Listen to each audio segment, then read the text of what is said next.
बातें करने के लिए। अस्सलाम वालेकुम, मेरा नाम है आयशा यूसुफ और मेरे साथ मौजूद है मोहम्मद अकबर बाजवा। मोहम्मद अकबर बाजवा हमारे साथ मौजूद होंगे। और आज के दिन पूरी पाकिस्तानी कौम जो है उसको GNN की जानिब से जश्न आज़ादी बहुत बहुत मुबारक हो। जश्न आज़ादी जब आता है, यानी कि आज का दिन जब आता है, तो मुल्क भर में हम देखते हैं सब जलाली पर्चों की बहार होती है। बच्चे हो बड़े हो सब एक ही रंग में रंगे हुए नजर आते हैं और बड़ा खूबसूरत लगता है। दिली तौर पे वैसे मैंने ब्लू पहना हुआ है, लेकिन वो थोड़ा सा आप ग्रीन की आपके पास अवेलेबल नहीं होगा नहीं, हमारा देखिए, हमारा यहाँ पे सेट भी तो ग्रीन होता है ना, सेट ग्रीन होता है, इस वजह से मजबूरी है कि करना पड़ता है। तो ब्लीड ग्रीन और सफेद तो बड़ा खूबसूरत लगता है, आंखों को ठंडक देता है। और ये रंग जब चारों तरफ हमें नजर आता है तो और भी अच्छा लगता है। हर तरफ हम देखते हैं कि मिली नगमों की बहार होती है। हर तरफ हर कोई जो है, अक्सर लाउड स्पीकर वैसे मना है, लेकिन घरों के अंदर और रेस्टोरेंट्स वगैरह में मिली नगमे होते हैं। तो कैसा महसूस होता है एक बार? हाँ, मिली नगमे और वो सारा कुछ तो बहुत अच्छा महसूस होता है। वो जो आजकल बाजे आए हैं ग्रीन और वाइट कलर के, उस पर भी झंडा बना होता है, वो बहुत बुरा फील होता है, बड़ा टॉर्चरस फील होता है। वो कल रात हम देखते रहे ना लाहौर के अंदर, तो खैर यही मामला चलता रहा। ऐसा ही है। नॉनदलेस आज चूंकि एक खुशी का दिन तो है आयशा, वो तो उसमें तो कोई शक नहीं है। और जो आपने कहा कि हर जगह पे मिली नगमे और वो एक फील भी जो है ना, वो पूरा दिन मेरी तो, क्योंकि एक फेस्टिव डे होता है, ऐसे ही है। और वो कुछ ना कुछ आपको कहीं ना कहीं से याद दहानी होती रहती है। Yes exactly. और वो जो फीलिंग आपको आती रहती है तमाम दिन, और फिर उसकी मुनासबत से कुछ ना कुछ चलता रहता है। और हमारे साथ भी जो आज गेस्ट्स मौजूद हैं, उनका भी तक हम जाएंगे, लेकिन थोड़ी सी देर पहले बातें कर लेते हैं अपने नाज़रीन के साथ। इमारतें हम देखते हैं ना, तो वहाँ पर भी सब्ज़ डाली परचम होते हैं, हर तरफ मोहब्बत का इजहार किया जा रहा होता है वतन से। और आज का दिन ख़ास तौर पर अगर हम बात करें तो उन कुर्बानियों को याद करने का दिन है, उन लोगों को खिराज तहसीन पेश करने का दिन है जिन्होंने इस वतन को हासिल करने के लिए इतनी कुर्बानियाँ दी, जानों की कुर्बानियाँ दी, मुश्किलात सही, लेकिन हमें जीने के लिए ये आज़ाद मुल्क उन्होंने फराहम किया। उससे बड़ी कोई नेमत हो नहीं सकती जितनी बड़ी आज़ादी हमें मिली है। और उस अहद की तजदीद का आज ये दिन है। ऐसा ही है कि जो अहद इस मुल्क के साथ, और इस अगेन वही वाली बात जो कायदे आज़म ने कहा था कि there is no power on earth that can undo Pakistan. और बहुत सी कोशिशें की गई हैं, और नाजुक हालात से बहरहाल वो एक मजाक अपनी जगह पे, लेकिन पाकिस्तान हर वक्त गुजरता ज़रूर रहता है और अल्लाह का निकल जाता है। और ये अल्लाह ताला का हम पर एहसान है कि हम हर मुश्किल से इस तरह से गुजरते हैं कि पता ही नहीं चलता है। बहरहाल हमारे गेस्ट जो आज हमारे साथ मौजूद है, नन्हे मुन्ने गेस्ट अगर हम कहें तो गलत नहीं होगा, उनसे आपकी मुलाकात करवाते हैं। आज हमारे साथ मौजूद है। वैसे आपने वो सुना है, मेरे वतन ये अकीदतें, कैसा लगता है आपको? मुझे कोई भी जो मिली नगमा तो फिर हमेशा अच्छा ही लगता है, बल्कि तराना है। तराना है। आज मुलाकात ना करवा दे। आज हमारे साथ गेस्ट भी मौजूद हैं। हमाद अली बड़े ही यंग हैं माशाल्लाह से, और जिस वक्त उन्होंने ये गाया था उस वक्त और भी इनकी उम्र कम थी। अब ये 13 साल की हो चुके हैं। अब तो माशाल्लाह बड़े लगते हैं। हमाद कैसे हैं आप? अल्लाह का शुक्र, ठीक ठाक। इसके साथ साथ हमारे साथ हादिया भी मौजूद है। हादिया माशाल्लाह से आप सभी जानते हैं कि उन्होंने कमाल जो है अभी तक जितना भी गाया है कमाल ही कर दिया। हादिया आप कैसी हैं? मैं बिल्कुल ठीक हूँ। जश्न आज़ादी आप लोगों को बहुत बहुत मुबारक, आप दोनों बहुत प्यारे लग रहे हैं। तो हमाद, सबसे पहले तो ये बताओ कैसे मनाते हो आज़ादी? 14 अगस्त किस तरह से मनाई जाती है? जी, 14 अगस्त तो देखें ऐसा दिन है ना जो भूला नहीं जाता पूरे साल में। झंडियाँ लगाते हैं, सॉन्ग्स गाते हैं, नेशनल एंथम्स गाते हैं, बस इसी तरह गुजर जाते हैं। इसी तरह से खास तौर पे कपड़े वगैरह भी बनाते हो आज के दिन? कपड़े वगैरह ये ग्रीन वाइट मेरा फेवरेट कपड़े। ठीक है। तो हमाद का जो गाना था, हमाद का जो तराना था, इतना खूबसूरत ये उन्होंने उस वक्त गाया था, और आई एम श्योर आज भी अगर हम इनसे सुनेंगे तो बहुत ही अच्छा ये गाएंगे। तो सुनना ले हमाद थोड़ा सा लाइव भी अगर हम सुना दे।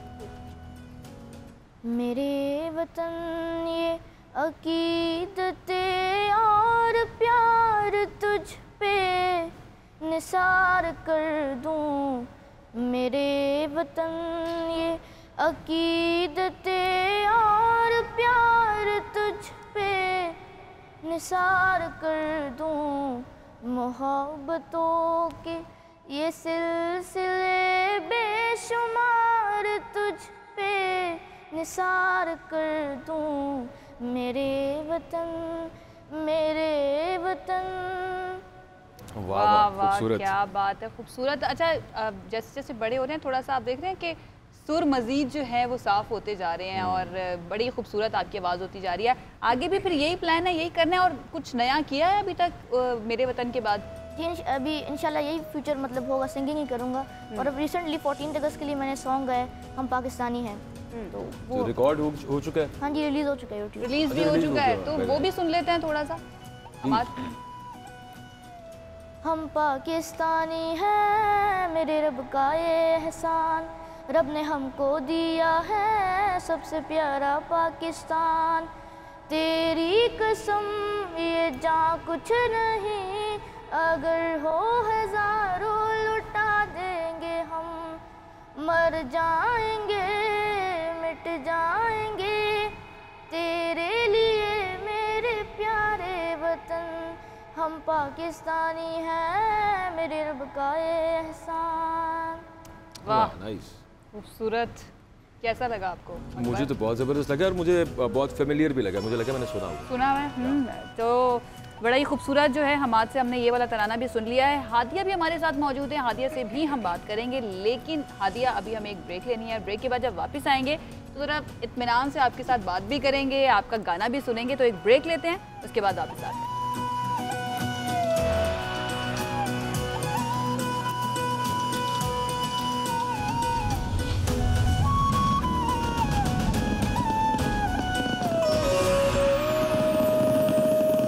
Welcome back. ब्रेक पर जाने से पहले हम बात कर रहे थे कि हादिया से कुछ सुनेंगे। हमारे साथ हादिया हाशमी मौजूद हैं और हमाद अली हैं। हमाद का तो हमने गाना सुन लिया, बल्कि दो उन्होंने सुना दिया। हादिया से सुन लेते हैं। हादिया को सुना है, उनका नया भी कोई नगमा रिलीज हुआ है यौम आज़ादी के हवाले से। अच्छा, ए वतन प्यारे वतन, ये जो क्लासिक एक नगमा है ना, मुझे तो बहुत ही ज़्यादा पसंद है और उसको रिक्रिएट एक मरतबा फिर से किया हादिया ने। हादिया, ख्याल आपको किस तरह से आया कि ये इतना लेजेंड हम कह सकते हैं गुलकार थे जिन्होंने ये गाया, और बड़ा मुश्किल गाना भी इसको कहा जाता है, तराना कहा जाता है। जी एक्चुअली ये हुआ था कि 14 अगस्त आने वाली थी, तो मैंने कहा अपने फादर को कहा कि मैंने ना कुछ रिकॉर्ड करना है 14 अगस्त के हवाले से। तो उन्होंने कहा ओके, अगर आपका दिल करता तो आप कर लो। फिर एकेडमी में जाके मैंने रिकॉर्ड किया इसको, फिर 14 अगस्त पे रिलीज़ कर दिया, मतलब कि आज कर दिया, लेकिन 2 दिन पहले इसका शूट हुआ था। 2 दिन में आपने मतलब जल्दी में सब पहले कुछ भी किया। किसी ने आपसे कहा, क्योंकि हम बात कर रहे थे ये सुनते हुए भी, कि आप जाहिर है कि वो आवाज़ में मेच्योरिटी और आवाज़ चेंज तो होती है विद एज, वो तो ऑब्वियस ही बात है। तो लोग कहते हैं अब कि अब जैसे ही आपका सबसे पहला गाना जिससे आप हिट हुई, उसके बाद आप काफ़ी डिफरेंस है आवाज़ में, ज़्यादा थोड़ी बेस बढ़ गई है ऑब्वियसली। जी, वो कहते हैं कि हादिया आपकी आवाज़ और ज़्यादा क्लीन हो गई है और बेस से बहुत ज़्यादा आती है, मैच्योरिटी आ गई है आवाज़ के अंदर। और मेरे ख्याल से जो लोग रोज़ सुनते हैं ना, उनको इतना पता नहीं चलता। हम लोगों ने शायद बहुत अरसे बाद सुना है, तो हमें वाज़े फ़र्क महसूस हो रहा है। ठीक है, अच्छा ये बताएं कि 14 अगस्त को वैसे घर वालों के साथ किस तरह से आप लोग गुजारते हैं? मैं कपड़े वगैरह भी तो आपके देख रही हूँ, तैयारी आपकी पूरी है, ब्रेसलेट वगैरह सब कुछ। मैंने 14 अगस्त के 3 ड्रेसेस लिए हैं। अच्छा। क्योंकि प्रोग्राम्स में भी जाना होता है इसलिए। उसके अलावा घर में मैं झंडियाँ लगाती हूँ, और अभी मेरे कज़न्स भी आएंगे तो हम सारे मिलके झंडियाँ लगाएंगे। उसके बाद हमने फ्लैग तो लगा लिया घर में, बहुत बड़े वाला, वो भी लगा लिया। उसके बाद फिर हम कुछ मीठा भी खाएंगे। और मैं ये कहना चाहती हूँ कि 14 अगस्त है तो हम सब अमन के साथ हैं। अच्छा, ये मैसेज है आपका जी। अच्छा अकबर, झंडियों की बात की आपने, देखा कि पहले जैसे हम जब छोटे थे तो ये ट्रेंड बहुत ज़्यादा था, लेकिन अब ये ट्रेंड आहिस्ता आहिस्ता कम होता जा रहा है। इसका हो सकता है वैसे अभी भी हो। मुझे तो याद है वो एक झंडियाँ बनी बनाई मिलती हैं, बनी बनाई भी मिलती थी, एक बगैर बनी बनाई मिलती हैं। सिंपल वो सिर्फ वो झंडियाँ होती है, उसमें आपने जो थ्रेड होता है उसके अंदर आपने खुद वो पिरोने होते हैं, तो वो भी बहुत किया हुआ है। अच्छा, उसको ना रख भी देते थे उठा के और हर साल निकालते थे, डीटैंगल करते थे बैठ के ना पूरे घर वाले, बड़ा मजा आता था। खैर वो, हाँ बिल्कुल, और वो अगले साल कहीं तो नहीं होती थी, काट के दोबारा से जोड़ना पड़ता था। छोड़ दे। वैसे अभी अभी होता है, ये आप लोग लगाते हैं झंडियाँ? क्योंकि आयशा को लगता है कि अब वो हमारे दौर में कम हो गया, हमारे दौर में थोड़ा ज्यादा था, झंडियाँ बहुत लगाते थे। ये बात वैसे सच है, सोशल मीडिया पे आजकल लोग ज़्यादा एक्टिव हैं, लेकिन मैं तो घर में लगाता हूँ, बाकी मुझे लोगों का नहीं पता। मतलब इर्द गिर्द तुम्हारे क्लास फेलोज, दोस्त, सारी गली हम खुद मिल के सजाते हैं। Very nice. अच्छा, आप तो इसका दोनों मतलब है कि रिवाज की एज, इनकी एज के मुताबिक मैं इनसे एक जानना चाहूँगी कि ये लोग क्या सोचते हैं। आपको क्या लगता है हमें 14 अगस्त हमारे किस तरह से मनानी चाहिए? एज अ नेशन किस तरह से हमें 14 अगस्त मनानी चाहिए? सबसे इम्पोर्टेंट चीज़ क्या होनी चाहिए? आपकी जनरेशन को क्या लगता है? ये बात है कि सोशल मीडिया के ऊपर बिल्कुल नहीं मनानी चाहिए। आजकल लोग इंस्टा पे स्टोरी लगा लेते हैं 14 अगस्त हैप्पी इंडिपेंडेंस डे, ये नहीं होना चाहिए। मतलब झंडियाँ लगाएं सारे मिलके। अच्छा, लेकिन सोशल मीडिया का 2 तरह से इस्तेमाल होता है ना, गलत भी होता है, पॉजिटिव भी होता है। पॉजिटिव इस्तेमाल अगर हम करें, अपना मैसेज हम दुनिया को देना चाहें, तो सोशल मीडिया से बेहतर तो कोई प्लेटफॉर्म नहीं हाँ, है। वो ये एक अलग बात है, लेकिन आजकल पाकिस्तान में ये होता है बस इंस्टा पे स्टोरी लगाए, स्नैपचैट पे स्टोरी लगाई, हैप्पी इंडिपेंडेंस डे, घर को नहीं सजाते आजकल। वो मतलब वो जज्बा नहीं रहा। वो जज्बा नहीं है। हादिया, आपको क्या लगता है कैसे बनानी चाहिए? मैं ये कहना चाहती हूँ, जैसे कुछ बच्चे होते हैं जिनके पास पैसे नहीं होते फ्लैग्स लेने के, झंडियाँ लेने के, तो हमें उनकी मदद करनी चाहिए, हमें उनको लेकर देना चाहिए, जैसे कि हम जितनी खुशियाँ मना सके वो भी मना सकें। How sweet. बिल्कुल अच्छी बात है। बच्चों की 14 अगस्त तो ये एक और सजेशन जो मुझे लगता है कि हमें अपने नाज़रीन को भी देना चाहिए और आपको भी, कि अगर हम पौधे लगाकर मनाएं तो कैसा रहेगा, क्योंकि ये आप लोगों की जनरेशन के लिए बड़ा जबरदस्त इनिशिएटिव है ना। झंडियों की जगह अगर हम पौधे ले लें और वो लगा दें जहाँ पे भी हमें मिले। झंडियाँ भी लगाएं, बिल्कुल झंडियाँ भी लगाई जा सकती हैं। बाजे ना खरीदें, उनकी जगह पे पौधे लगाएं। अकबर को बाजों से बहुत ज्यादा प्रॉब्लम है। किसको नहीं है? मतलब मेरा ख्याल है किसी भी नॉर्मल इंसान को बाजों से तो प्रॉब्लम हो गया है। तो खुदा का खौफ करो यार। बहरहाल, तो आप लोगों ने वैसे आपके स्कूल्स में, आपके घर वालों ने कोई इस तरह का इनिशिएटिव लिया कि चलें पौधे लगाते हैं, क्योंकि आपको पता है कि ये तो मोटो है ना इस गवर्नमेंट का कि हमने पौधे लगाने हैं। जी एक्चुअली 14 अगस्त पे आज तो मैं स्कूल नहीं की, बट मैं कल गई थी और स्कूल में कहा था कि आप सबने ना प्लांट्स लेकर आने और स्कूल में लगाने। तो फिर मैं 2 लेके गई थी और मुझे वो ना सबसे ज़्यादा अच्छे लगते थे, बट मैंने कहा कि चलो कोई बात नहीं, मैं स्कूल ले जाती हूँ। तो मुझे बहुत अच्छा लगा वहाँ पे लगा के। ठीक है। और आप ये एक कैंपेन तो वैसे स्टार्ट हुई, कल मैं देख रहा था वो सोशल मीडिया से, मुझे याद है वज़ीर आज़म पाकिस्तान का जो इंस्टाग्राम पेज है, ये उन्होंने बाकायदा वहाँ पे अब इसको एडवर्टाइज कर दिया है कि 14 अगस्त को इस तरह से मनाएं। हाँ, ट्री प्लांटेशन डे के तौर पे मनाएं। इवन साथ उन्होंने ये भी शेयर हुआ था वहाँ पे कि बाजे मत बजाएं, वो ज्यादा महंगे हैं और पौधे सस्ते। अकबर के दिल पे लग गया बाजे, तो आप लोग कह रहे हो वज़ीर आज़म के भी लगा हुआ है, मुझे लग रहा है उनके दिल पे भी लगा, उनको भी शायद लगना चाहिए, किसी की भी रूह तक। एग्जैक्टली। अच्छा, ये बड़ा अच्छा मैसेज है। मुझे लगता है कि 14 अगस्त अगर हम इस तरह से बनाएं कि हर इंसान, हर पाकिस्तानी एक एक 2 पौधे भी लगा ले, तो मेरे ख्याल से ये बहुत ही बड़ा चेंज आ जाएगा पाकिस्तान के अंदर। और दूसरा ये कि बड़ा ज़रूरी भी हो गया अकबर, बड़ी खिदमत है आज के दौर में तो पाकिस्तान, आपको पता है कि किस में, लेकिन पाकिस्तान भी टॉप 10 में से एक है जो सबसे ज़्यादा मुतासिर हो रहे हैं क्लाइमेट चेंज से। तो हमें बहुत ज़्यादा ज़रूरत है पौधे लगाने की, और सोशल मीडिया का बेहतर इस्तेमाल जो है वो इस तरह से भी, आप पौधे लगाते हुए अपनी स्टोरी लगा लें, शायद हो सकता है 2-4 लोग आपसे इन्फ्लुएंस हो गए। जावेद ने भी कहा ना, उन्होंने कहा कि आप लगाएं अपने एरिया में जो पौधा लगाएं और फिर उसके बाद हमें आप हमारे उन पे अकाउंट्स पे नंबर से भेजें। अच्छा, उससे मोटिवेशन बनती है लोगों के अंदर। एग्जैक्टली, आपने कोई अच्छा काम किया, आप जब उसको शेयर करेंगे तो फिर लोग शायद उसको देखा देखी भी बहुत कुछ होता है, पेयर प्रेशर भी एक चीज़ होती है। बिल्कुल ऐसा ही है कि चलो उसने किया अच्छा, उसके चक्कर में मैं अब डबल करूँगा उससे। अच्छा, बहरहाल आज़ादी की आज हम बात कर रहे हैं ना अकबर, तो मेरे ख्याल से इससे बेहतर आज़ादी की नेमत का एहसास हमें नहीं हो सकता कि इस वक्त कश्मीर में जो सूरत हाल है, कश्मीर में मेरे ख्याल से अब 1-1.5 साल हो गया वहाँ पर जो लॉकडाउन लगा हुआ है, गैर इंसानी लॉकडाउन हम उसको कह सकते हैं कि वहाँ पर लगा हुआ है, और बहुत ही बुरा हाल है। तो उन लोगों को भी उसी तरह से ज़रूरत है आज़ादी की, जिस तरह से हम सब के पास ये आज़ादी की नेमत जो है वो मौजूद है। तो उसके लिए भी मैं कहती हूँ कि आप सोशल मीडिया का इस्तेमाल करें, अपनी आवाज़ जो है वो बुलंद करें।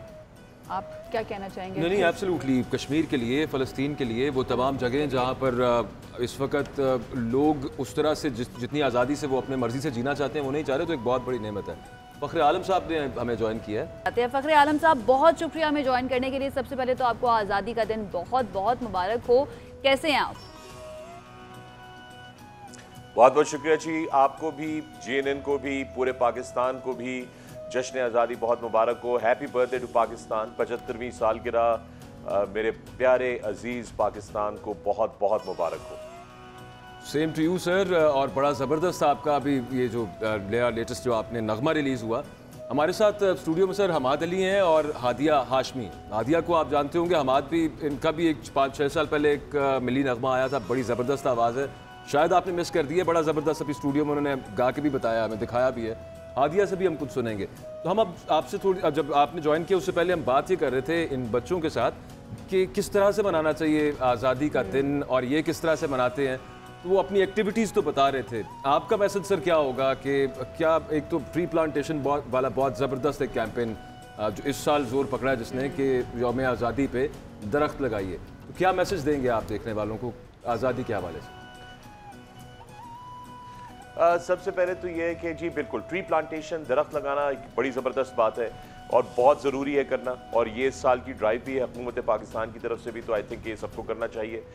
ये काम मैं पिछले कोई 3-4 महीनों से जब भी मौका मिला है ये कर रहा था मुसलसल, और हमारे घर में जो है वो बड़ा इस पर तवज्जो दी जाती है कि ज़्यादा से ज़्यादा जो है वो प्लांटेशन की जाए। अपने घर के अलावा भी अगर कोई इलाका आपको ऐसा नज़र आए तो आप वहाँ पे भी कर सकते हैं। एक तो ये हो गई बात।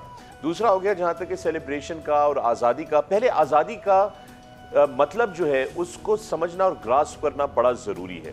पहली चीज़ जो बड़ी इंपॉर्टेंट है वो ये है कि आज़ादी का मतलब है रिस्पॉन्सिबिलिटी, मोर रिस्पॉन्सिबिलिटी, मजीद जिम्मेदारी। तो हमें अपनी जिम्मेदारियों का एहसास और जिम्मेदारियों को निभाना होगा। हम हक की बात तो करते हैं मगर अपने फर्ज की भी बात करनी होगी। सही। तो आज के इस आज़ादी के दिन, इस जश्न के दिन, जश्न मनाइए, आज़ादी मनाइए मगर जिम्मेदारी के साथ, और अपने फर्ज पूरे निभाइए। सही है। अच्छा फ़खर आलम साहब, आपने जिम्मेदारी की बात की, एक आज़ाद शहरी के तौर पर आपको क्या लगता है राइट नाउ एक पाकिस्तानी के क्या क्या जिम्मेदारियां हैं, क्या क्या फ़राइज़ हैं जिनको उसको पूरा करना बहुत ज़्यादा ज़रूरी है? बुनियादी चीज़ें ले लेते हैं जी। एक तो ये कि आप दरख्त लगाएं, आपकी जिम्मेदारी है ये कि आप इंश्योर करें कि आने वाली नस्लों को एक बेहतर एनवायरनमेंट मिले, नंबर 1। नंबर 2, अब ये जब आप जश्न मनाएंगे, अगर आप कोई ऐसा काम कर रहे हैं जिससे दूसरों को तकलीफ हो रही है तो ये गलत है। ये आपकी जिम्मेदारी है कि आप मेक श्योर करें कि आपकी सेलिब्रेशन के दौरान किसी और का नुकसान ना हो या किसी और को तकलीफ ना पहुंचे।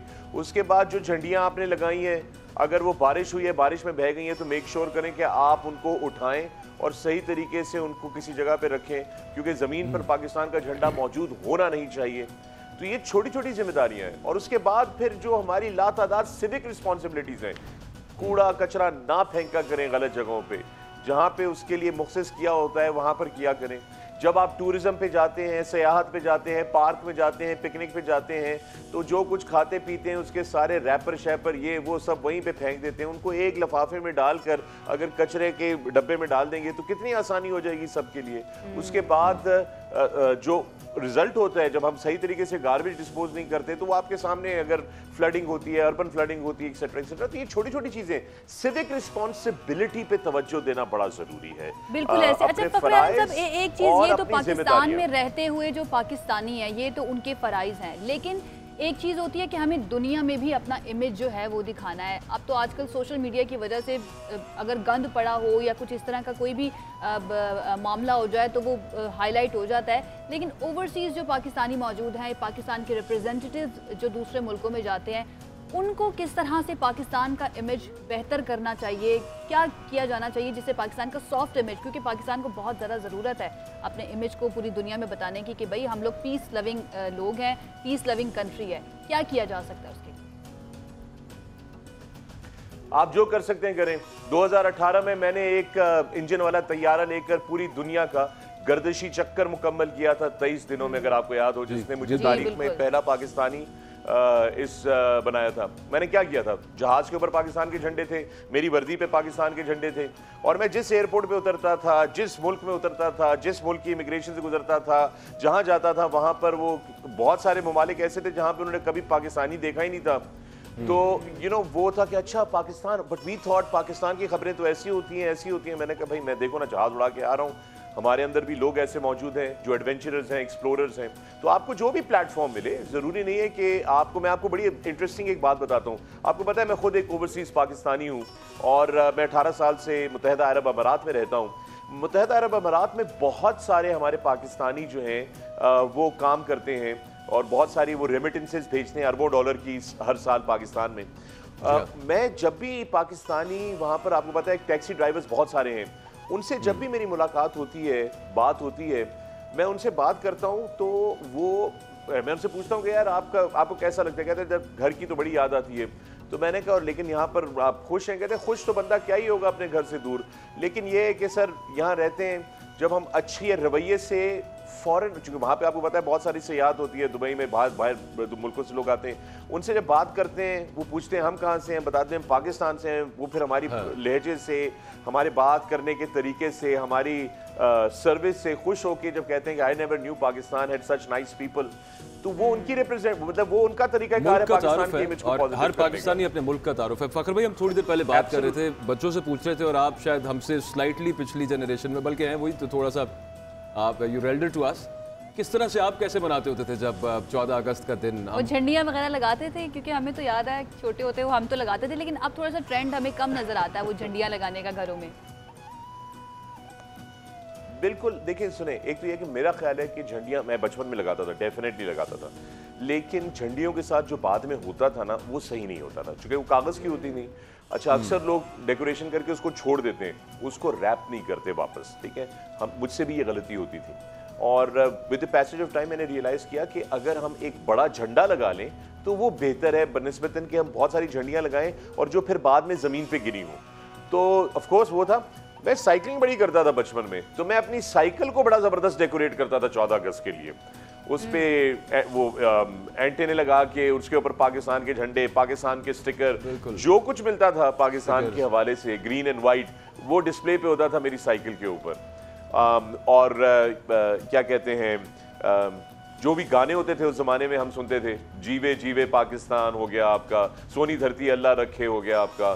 तो you know it was a celebration.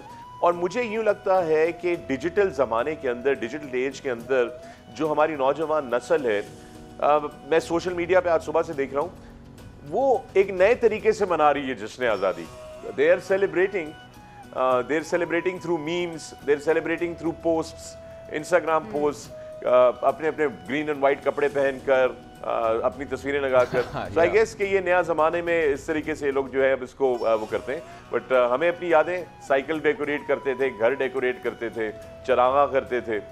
Sir हम तो वैसे बड़े एहतियात के साथ वो झंडियाँ लगा के उन्हें दोबारा तय करके पैक करके रख लेते थे, अगले साल फिर लगा लिया करते थे उसे अनरैप करके।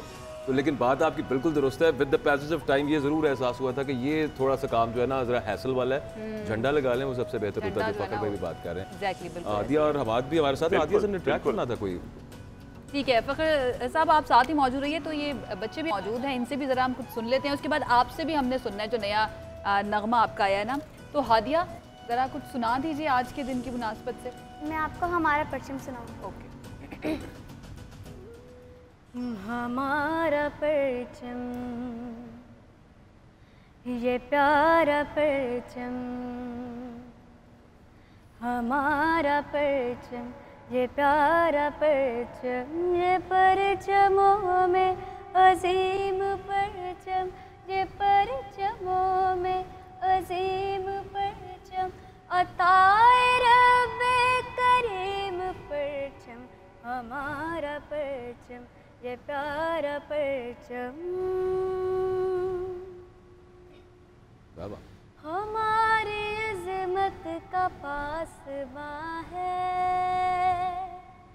हमारी मिल्लत का तर्जुमा है,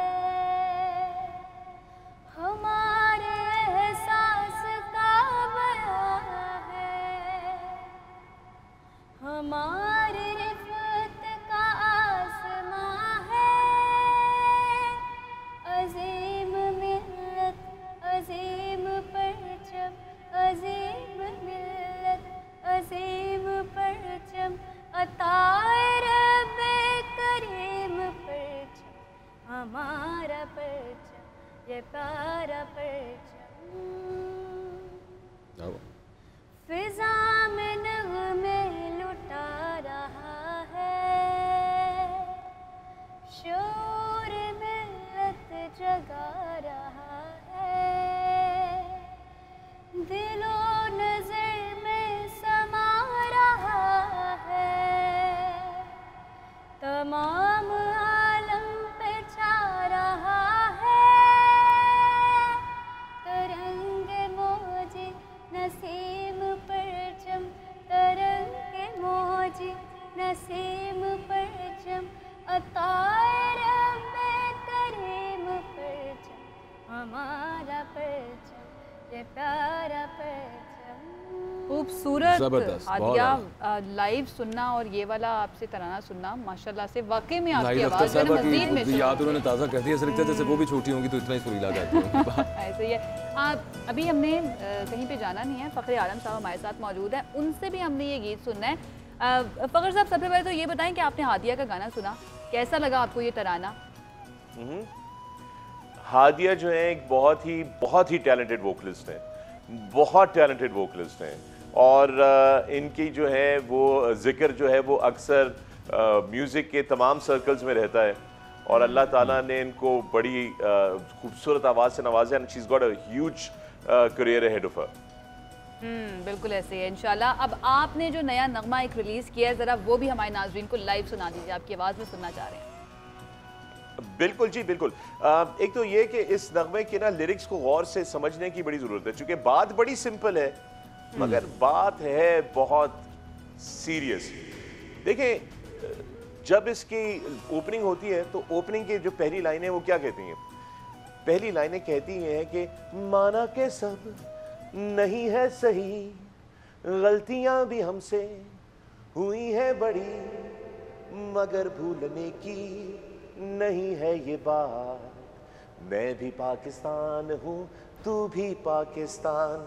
माना कि सब कुछ नहीं है सही, भाई मान लिया, मानते हैं दुनिया का कोई मुल्क नहीं है कि जिसके अंदर प्रॉब्लम्स ना होती हों।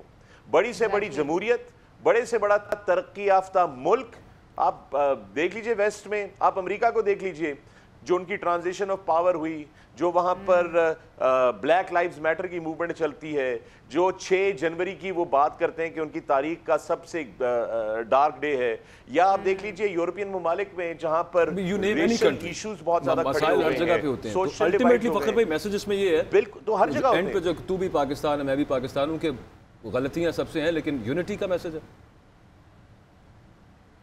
बिल्कुल नहीं, उससे भी ज्यादा इंपॉर्टेंट मैसेज क्या है कि ये तो तय हो गया कि गलतियां भी हैं, गलतियां भी की हैं, सब कुछ सही भी नहीं है, तू भी पाकिस्तान है मैं भी पाकिस्तान हूं, तो फिर आओ करते हैं डन, दुनिया में पाकिस्तान हो नंबर 1, तो फिर आओ करते हैं डन, दुनिया में पाकिस्तान हो नंबर 1, तो फिर आओ करते हैं डन। पाकिस्तानियों शाबाश, आपस में एक दूसरे से ये वादा करते हैं, कमिट करते हैं एक दूसरे को कि दुनिया में पाकिस्तान हो नंबर 1।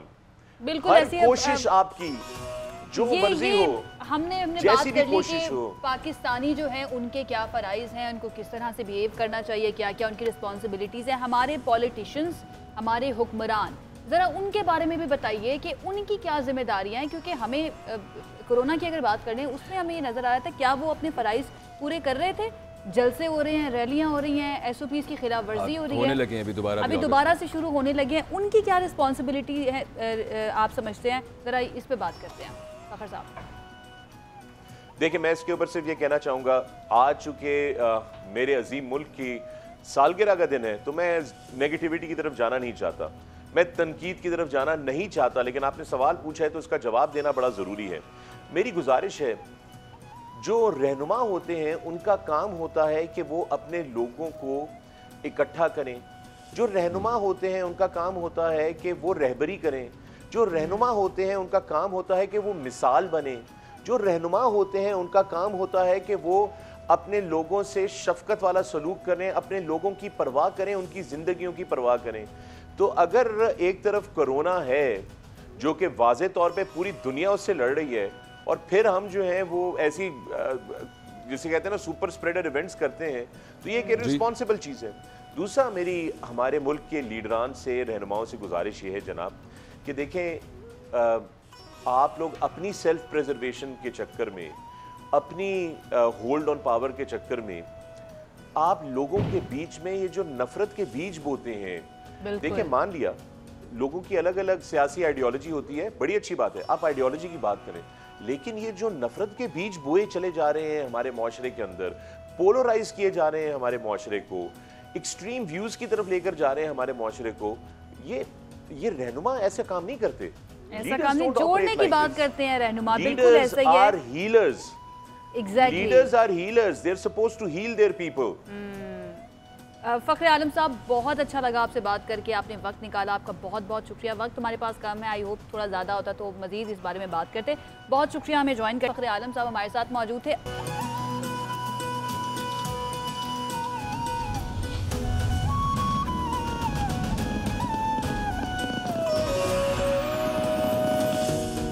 ब्रेक के बाद खुशामदीद। आज की हमारी ये खुसूसी ट्रांसमिशन जो है जश्न आज़ादी की मुनासबत से है, और आज हमने अभी तक आपकी काफ़ी मुलाकातें करवाई हैं अपने गेस्ट के साथ। एक और गेस्ट हमारे साथ मौजूद हैं, हादिया और हमाद तो हैं ही हमारे साथ, थोड़ी देर बाद आएंगे, दोबारा इनसे कुछ सुनेंगे, कुछ बातें करेंगे, लेकिन हमारे साथ को फहमा साजिद सतपारा भी मौजूद हैं।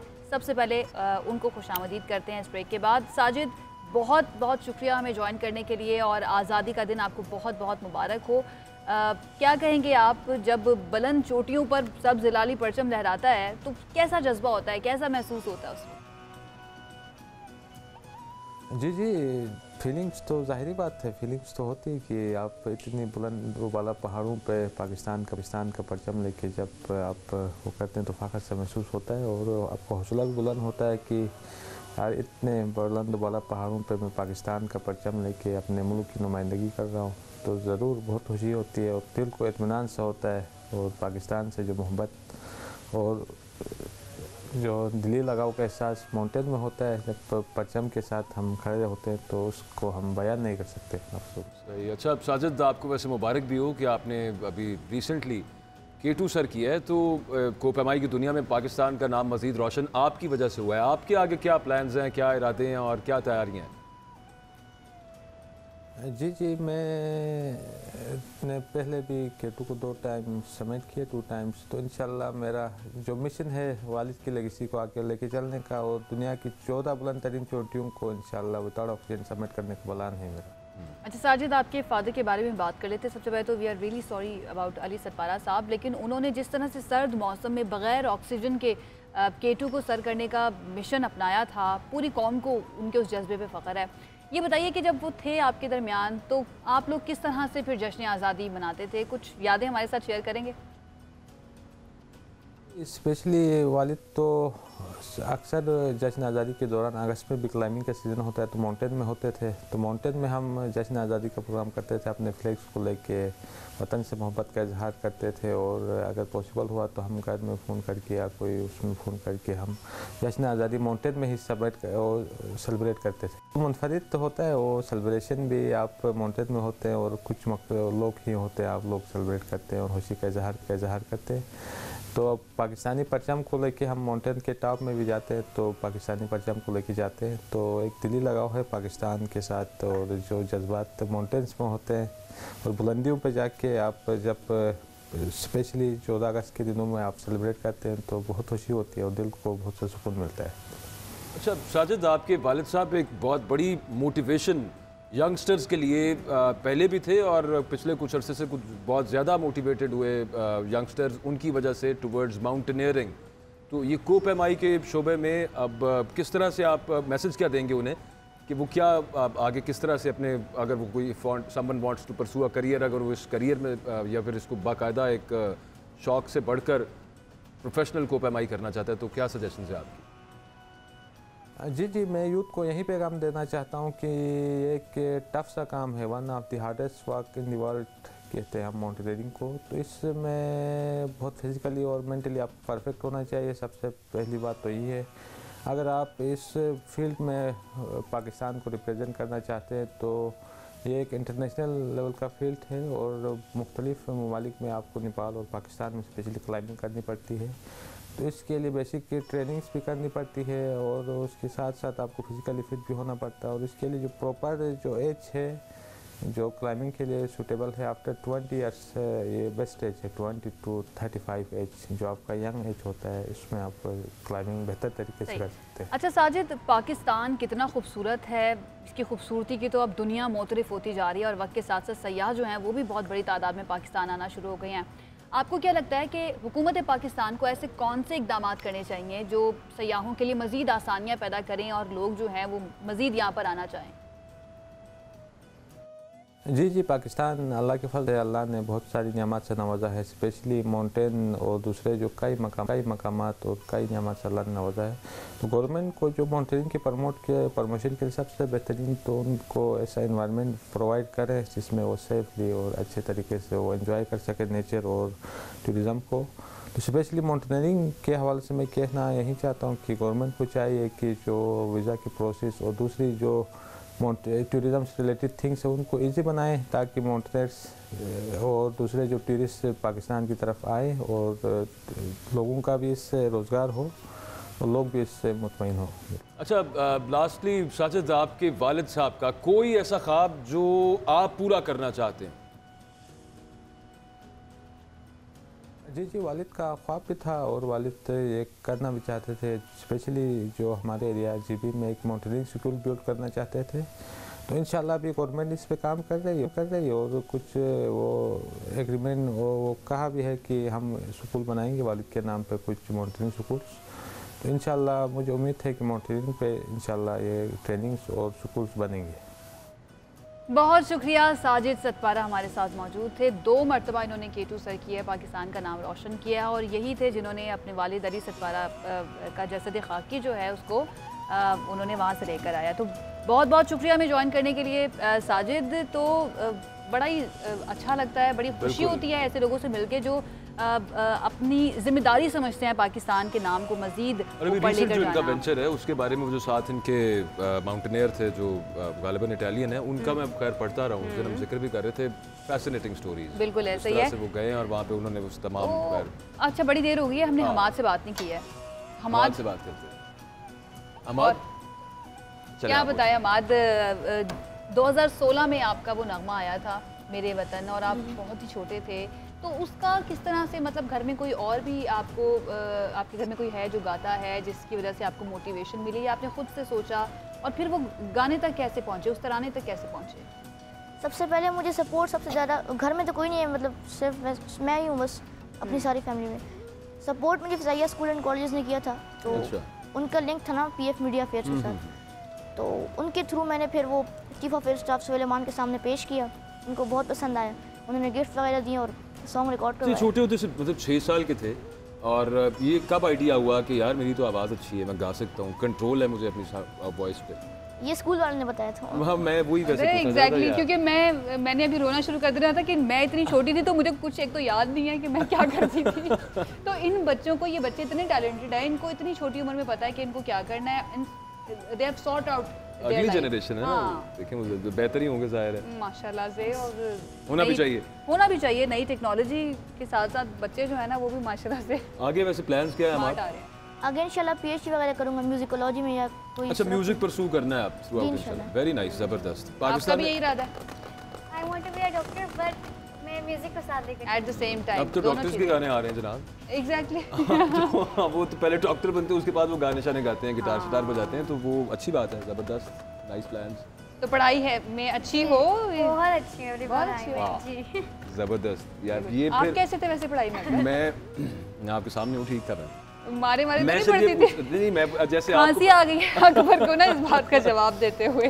मैं जब भी वो इस तरह का सवाल मेरे से कोई पूछता है तो मैं किसी और बात में गा के बात गुम कर देता होता हूँ, लेकिन आप जाने नहीं दे रही। मैं सिर्फ ये कह रहा था, जैसे पहले आप कह रही थी ना, आपको याद नहीं था कि 6 साल की उम्र में आप क्या करती रही, तो मैं ये बात कर रहा था कि माशाल्लाह क्या ज़बरदस्त आवाज़ें हैं, टैलेंटेड हैं और लोग मोतरफ हैं और मान रहे हैं कि यार वाकई सेलिब्रिटीज़ बन गए। And at the very same time they are good at studies as well, माशाल्लाह, फुल पैकेज। मैं आपको एक तराना सुनाने वाली जो कि बहुत मशहूर है बाय मैडम नूर जहान, और ये मैं तराना अपनी पाकिस्तानी आर्मी को ट्रिब्यूट करना। पहले मुझे ये तो बताएं, ये जो माशाल्लाह से छोटी छोटी बच्चियां आ रही हैं, इनको मैडम नूर जहां जिनके इतनी क्या कहते हैं मुश्किल उर्दू, सलीस उर्दू जो है वो इस्तेमाल करती थी अपने गानों के अंदर, आपको समझ भी आते हैं उनके गाने की वो क्या कह रही है? क्योंकि अक्सर वो बड़ों को समझ नहीं आते वो गाने।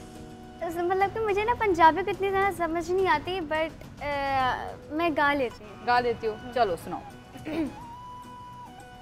ए पुत्र हटाते नहीं बिक दे, ओ ए पुत्र हटाते नहीं बिक दे, की लबनी बिच बाजार कुड़े, दिन मेरे दाता दी, ए दिन मेरे दाता दी, नाए वे टकरा मार कुड़े, पुत्र हटाते नहीं बिक दे,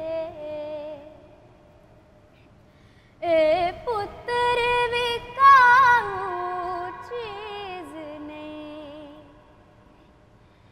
ए पुत्र विकाऊ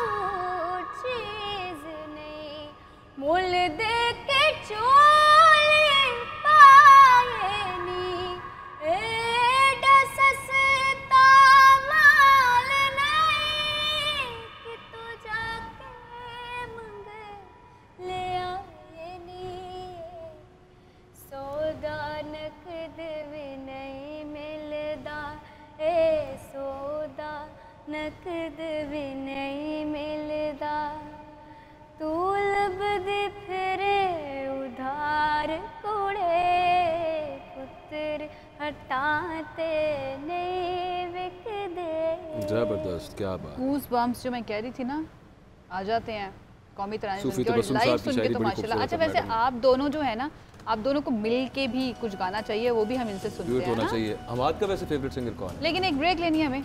मैं पूछ लूँ उसके बाद हाँ। फिर चलते सिंगर्स तो मेरे डिफरेंट जेनर के हिसाब से, क्लासिकल में राहत फ़तेह अली खान लेजेंडरी, राहत फ़तेह अली खान। मुझे बहुत पसंद है। रॉक में आतिफ असलम, वो भी बहुत लेजेंडरी हैं। पॉप में अली ज़फ़र।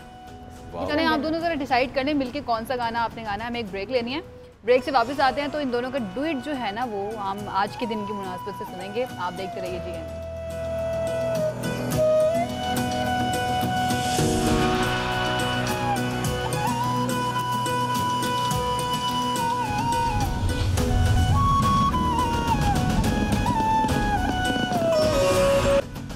ब्रेक के बाद खुशामदीद खुसूसी ट्रांसमिशन है जश्न आज़ादी से मुतालिक, उसमें एक मरतबा फिर से आपको खुशामदीद कहते हैं और एक नया मेहमान शामिल करते हैं अपनी इस ट्रांसमिशन में। शामिल गुफ्तगू करते हैं जस्टिस रिटायर्ड नासरा इकबाल साहिबा हमारे साथ मौजूद हैं, उनसे बात करते हैं। बहुत शुक्रिया नासरा साहिबा हमें ज्वाइन करने के लिए। आपको जश्न आज़ादी बहुत बहुत मुबारक हो। आगाज़ यहाँ से मैं करना चाहूँगी, रियासत क्या है, आज़ादी क्या है और ये सब हमारे लिए ज़रूरी क्यों है? हमारी बेशतर नौजवान नस्ल जो है उसको नहीं पता ये सब कुछ, ना कोई उसको सरोकार है इससे। क्या हम मजमूई तौर पर अपनी नई नस्ल की जो नज़रियाती बुनियादें हैं उन पर तरबियत करने में नाकाम रहे हैं? तो ये है कि आप जिस सरजमीन में रहते हैं उसमें आप खुद मुख्तार है, किसी दूसरे की मुदाखलत नहीं है। और मैं उम्मीद करती हूँ कि ये हमारा साथ जो अफ़गानिस्तान हमसाया है ना, जिस वक्त इतनी बड़ी उन पे उस्ताद पड़ी हुई है कि अमेरिका इतने साल वहाँ रहे और फिर दुम दबा के भाग गए। वहाँ पे दो गिरोह की आपस में हो रही है जंग, खाना जंगी। हम उनके हमसाए, हम इसमें बिल्कुल नहीं कोई कर सकते, दखल अंदाजी नहीं कर सकते। इसी को कहते हैं आज़ादी। वो आज़ाद हैं, जो फ़ैसला वहाँ के लोगों को कबूल हो वही फ़ैसला उनको होना है। हमारी आज़ादी ये है कि हमने अपनी अमानतें उनको देनी है जो इसके अहल हो। ये कुरान मजीद में लिखा हुआ है। अमानतें हमारे पास है क्या? आपके पास क्या अमानत है? एक वोट है। हम उनको देंगे जो उसके अहल होंगे, और जब वो वोट देंगे तो जो उस मंशूर पे अपने हासिल करेंगे वोट, उन्होंने ये दिखाना है कि वाकई वो कर रहे हैं जो उन्होंने वादा किया था। और अगर नहीं किया तो उनका एहतसाब होगा, अगली बारी फिर उनको वोट कोई नहीं पड़ेगा। ये है आज़ादी। 64% हमारी आबादी इस वक्त नौजवानों की है, लेकिन जो बैठे हुए हैं ना कुर्सियों पे, वो कुर्सियों को खाली नहीं करते।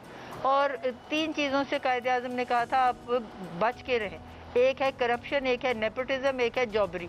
तो नेपोटिज्म ये है कि नस्ल दर नस्ल एक ही ख़ानदान के लोग चले जाएँ। कुरान मजीद में कहीं जिक्र नहीं है नस्लों का, ना हमारे नबी सल्लल्लाहु अलैहि वसल्लम के बाद कोई ऐसी नेपोटिज्म हुई थी। सबसे करीबी उनके अजीज़ थे हज़रत अली रज़ी अल्लाह अन्हु, चौथे खलीफा बने थे। तो ये सारी बात ही गलत है और इनको ये छोड़ देना चाहिए। एक तो ये है। दूसरी बात ये है जो ब्यूरोक्रेसी है और दूसरे भी जो ओहदे हैं उनमें अपने बंदे रखे हुए। नौजवानों को मौका होना चाहिए। जैसे इकबाल ने कहा था कि जवानों को पीरों का उस्ताद कर, खिरत को गुलामी से आज़ाद कर। हम गुलामी से आज़ाद तभी हो सकते हैं, ज़हनी गुलामी से, जिस वक्त नौजवानों को मौका मिले अपना कुछ न कुछ करने का। ठीक, बहुत शुक्रिया और बड़ी ज़बरदस्त और ऐसी बातें कि जिनको वाकई पल्ले बांधना चाहिए। बहुत शुक्रिया। बैठ के थोड़ी देर सोचना चाहिए Absolutely. कि कितनी ज़रूरी है ये तब्दीलियाँ। जवानों को पीरों का उस्ताद कर और बच्चों को जवानों का उस्ताद कर। मेरा ख्याल है बच्चे हैं हमारे साथ, इनके बड़ा खूबसूरत गाते हैं और क्या ज़बरदस्त गाते हैं। डिसाइड कर लिया आप लोगों ने मिलके जो गाना है? चलो मिलके एक नगमा सुनाना चाहिए हमें। ये वतन तुम्हारा है, तुम हो पास बाइस के, ये चमन तुम्हारा है, तुम हो नग़्मा ख़ाइस के। इस ज़मन के फूलों पर रंगो आब तुमसे है, इस ज़मीं का हर ज़र्रा आफ़ताब तुमसे है।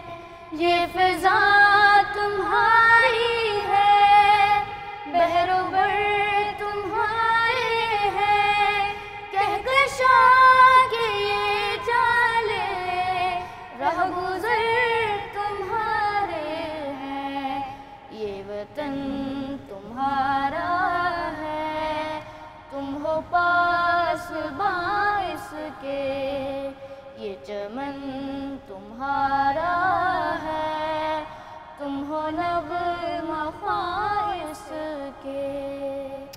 वाह क्या बात है, जबरदस्त। वैसे आप लोगों को अब मिलके भी कुछ गाना चाहिए, क्या लगता है ना? बड़ा ही जबरदस्त आप दोनों ने मिलके गाया। हाँ, आप कह रही हैं वैसे कोई आगे नई कोई डुएट जो है ना इनको करनी चाहिए आपस में। बड़ा ही खूबसूरत आप लोगों ने गाया है। चलें जी, बहुत शुक्रिया हमाद अली, आपने हमें ज्वाइन किया, वक्त निकाला। हादिया आपका भी बहुत बहुत शुक्रिया। आई होप आप दोनों बहुत कामयाब हो। आपका भी शुक्रिया कि आपने मुझे इनवाइट किया जीएनएन के यूनिवर्सिटी में, और I wish a good university, third university of GNN. जी जी बिल्कुल बिल्कुल ऐसी है। आज तीसरी एनिवर्सरी भी है हमारे चैनल जीएनएन की, तो आपको भी बहुत बहुत मुबारक हो। माशाल्लाह से 3 साल के अंदर जितनी तरक्की जीएनएन ने की है, अपने जो जितने भी दीगर चैनल्स हैं उनके साथ मिलकर एक अच्छा पाकिस्तान का पॉजिटिव इमेज जो है वो आगे लेकर जाने में जीएनएन ने जिस तरह से काम किया है, तो मुझे लगता है कि उसमें जो है ना जीएनएन मुबारकबाद का मुस्तहिक। नहीं एब्सोल्युटली आपका अभी हमारे पास ट्रांसमिशन का वक्त खत्म हो गया, ट्रांसमिशन का वक्त खत्म हो गया है। तो अकबर कुछ कहना चाहेंगे, जाते जाते कोई मैसेज देना चाहेंगे? जी, मैसेज मैं ये देना चाहूँगा कि जितने मैसेजेस दिए गए हैं उन्हें गौर से ज़रा सोचिएगा, उनके बारे में ज़रा गौर से सुने और अच्छे से उन पर अमल दरामद भी करना है। स्पेशली जो नासरा साहिबा ने बात की ना, मुझे उनकी बातें बड़ी अच्छी लगी हैं। तो इसके साथ ही हमारी जो ट्रांसमिशन है उसका वक्त ख़त्म हो गया है। एक मरतबा फिर से आपको जश्न आज़ादी बहुत बहुत मुबारक हो। जो ग्रीनर पाकिस्तान है उसके ऊपर आपने काम करना है, पौधे लगाएं ज़्यादा से ज़्यादा। इससे बेहतर तरीके से हम मेरे ख्याल से जश्न आज़ादी मना नहीं सकते हैं। अपना बहुत ज़्यादा ख्याल रखिए और देखते रहिए जीएनएन।